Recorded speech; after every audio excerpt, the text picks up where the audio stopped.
लाडक्या बहिणींचं आमच्या पक्षात स्वागत करतो आणि संघटनेची ताकद त्यांच्याच माध्यमातून ह्या जिल्ह्यामध्ये जास्तीत जास्त फैलावावी पसरवावी आणि सर्वसामान्य जनतेचे प्रश्न सोडवावे अशी त्यांना सूचना.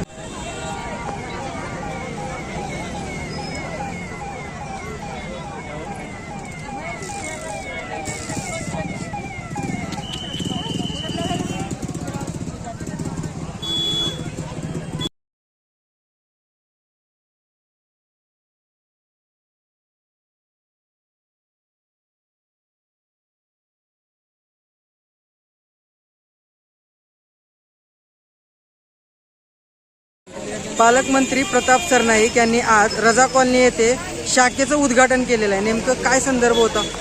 संदर्भ म्हणजे महिलांची शाखेचं उद्घाटन करायचं होतं आपल्याला. महिला असं एकत्र येऊ शकत नाही, त्याच्यामुळं शाखेच्या माध्यमातून आम्ही महिलांना जमा केलेला आहे. जवळजवळ 100 महिला आल्या होत्या. पण मेन तक्रारी त्यांच्या अशा होत्या की त्यांच्या गल्लीत रस्ते नाहीत आणि नाल्या पण नाहीत. अक्षरशः नालीचं पाणी त्यांच्या घरात जात आहे आणि सापसुद्धा त्यांच्या घरात जात आहेत. हे त्यांचे प्रश्न होते. पण आपला एक उद्देश होता की महिला एकत्र जमा केल्या आपण तर कुठल्याही उद्योगाच्या मार्फत कुठल्या स्कीम असतील, कुठल्या योजना असतील महिलांपर्यंत पोहोचवता येतात. ही उद्देश आमचा शाखा काढण्याच्या पाठीमागचा होता. आणि या कार्यक्रमासाठी सरनाईक साहेब आवर्जून आले. पण महिलांना खूप आनंद झाला त्यांनी आल्यामुळं, कारण शाखेसाठी येऊ शकत नाहीत पालकमंत्री, त्याच्यामुळं त्यांचे पण आभार मानते. आज पालकमंत्री प्रताप सरनाईक यांनी शाखेचं उद्घाटन केलेलं आहे. नेमकं त्याबद्दल आपण काय बोलू इच्छितो? अशा या छोट्याशा कार्यक्रमाला पालकमंत्री त्यांना भूतोन भविष्यात झालंय असं मला तरी वाटतंय. त्याबद्दल सगळ्या महिला खूप खुश आहेत आणि खूप खूप अभिनंदन सरनाईक साहेबांचं की एवढ्या छोट्याशा कार्यक्रमाला आले. त्यांनी वेळ पण दिलेला आहे. एवढ्या मोठं त्यांचं शेड्यूल होतं असं मला कळलं होतं. त्याच्यातून वेळ काढला साहेबांनी. अचानक साहेबांना सांगितलं तरी आले. त्याबद्दल खूप खूप धन्यवाद साहेबांचे. सर्व महिलांकडून. शाखे पाठीमागं आपलं काय उद्देश होता की शाखा उद्घाटन आपण केलेलं आहे, या पाठीमागं आपण काय उद्देश साधला?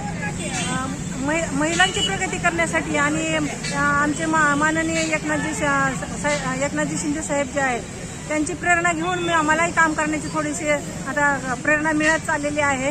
कारण साहेबांचं खूप तळागाळापासून काम करतात, तर त्याच्याही खालच्या तळागाळापर्यंत जावं साहेबांसाठी, म्हणून मी खालच्या ह्याच्यात काम करत आहे.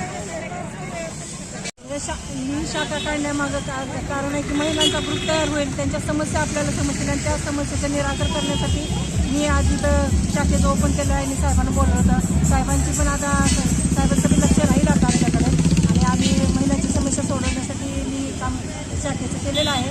आणि आता मी तालुक्यावर असल्यामुळे आता प्रत्येक गावामध्ये मी समस्येचं निराकरण करण्याचा प्रयत्न